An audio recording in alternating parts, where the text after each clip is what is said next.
Last কেকের ভিডিওটা viral হওয়ার পর অনেকে আমাকে বলেছিলেন যে আপু আমাদের চুলায় বানানো কেকের ভিডিও দেখান। তো আজকে আমি আপনাদের জন্য চুলায় বানানো পারফেক্ট একটা কেকের ভিডিও নিয়ে এসেছি। আর চুলায় বানালে কিভাবে ওভেনের মতো একদম পারফেক্ট কালার আসবে সেই টিপস অ্যান্ড ট্রিক্সও থাকবে আজকে আমার এই ভিডিওতে। আমি যখন কেকের বিজনেস শুরু করেছিলাম তখন আমার কাছে ওভেন টোভেন কিচ্ছু ছিল না, আমি জাস্ট এইরকমভাবে সসপ্যানে বেক করেই অনেক কেক সেল করেছি। যাই হোক, দেখতেই পাচ্ছেন প্রথমে আমি নিয়ে নিচ্ছি 4টা ডিম। 4টা ডিমের সাথে দিয়ে দিচ্ছি 1.5 কাপ পরিমাণ চিনি। আচ্ছা, কেক বানাতে হলে কিন্তু ডিম চিনি তেলের রেশিওটা একদম পারফেক্ট হতে হবে। ডিম আর চিনিটাকে এমনভাবে মেশাতে হবে যেন চিনিটা একদমই গলে যায়, চিনির ভেতরে যেন কোনো দানার অংশ না থাকে। ডিম আর চিনিটা আমার একদমই গলে গিয়েছে। এখন এখানে দিয়ে দিচ্ছি 1.5 কাপের মতো তেল।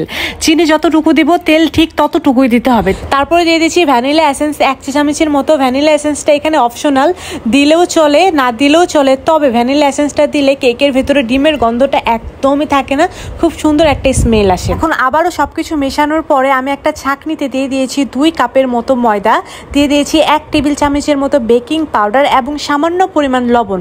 তারপর এটাকে খুব ভালোভাবে আমি চেলে নিচ্ছি। চেলে নেওয়ার চেষ্টা করবেন, চেলে নিলে কেকটা খুবই পারফেক্ট হয় এবং কেকের ভেতরে কোনো দানা অংশও থাকে না, একদম সফট একটা কেক হয়।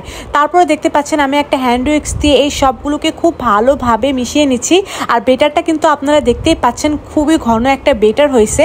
আজকে যেহেতু আমি টুটি ফুটি কেক বানাবো তার জন্য কিন্তু আমাদের এরকম ঘন বেটারেরই দরকার।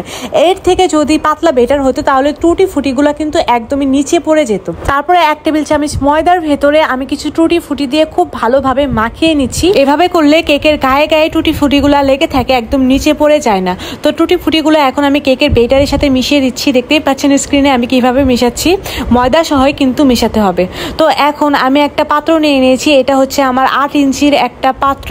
সেটাতে খুব ভালোভাবে তেল ব্রাশ করে এভাবে ময়দা ছিটিয়ে নিচ্ছি, এতে করে কেকটা খুব সুন্দরভাবে খুলে চলে আসবে।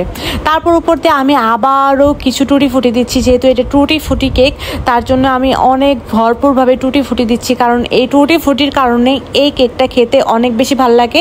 আর এই টুটি ফুটিটা কিন্তু আমি মাত্র 1 ঘন্টায় বানাইছি। 1 ঘন্টাতে কিভাবে আপনারা পারফেক্টভাবে টুটি ফুটি বানাতে পারবেন সেই রেসিপিটাও কিন্তু আমি দিয়েছি লাস্ট ভিডিওতে, আপনারা চাইলে দেখে নিতে পারেন, আমার পেজে আছে।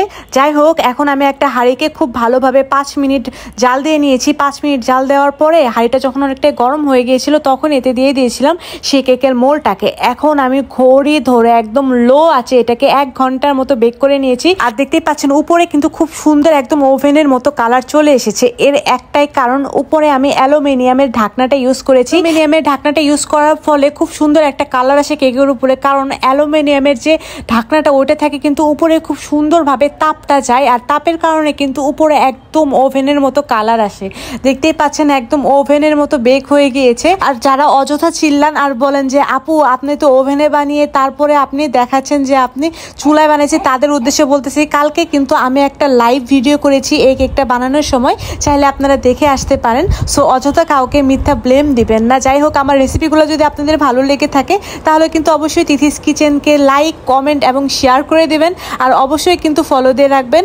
আজ তাহলে এই পর্যন্তই, দেখা হবে তাহলে নেক্সট এপিসোডে। সেই পর্যন্ত সবাই ভালো থাকবেন, সুস্থ থাকবেন, আল্লাহ হাফেজ। আর রেসিপিটা কিন্তু অবশ্যই শেয়ার দিয়ে রাখবেন।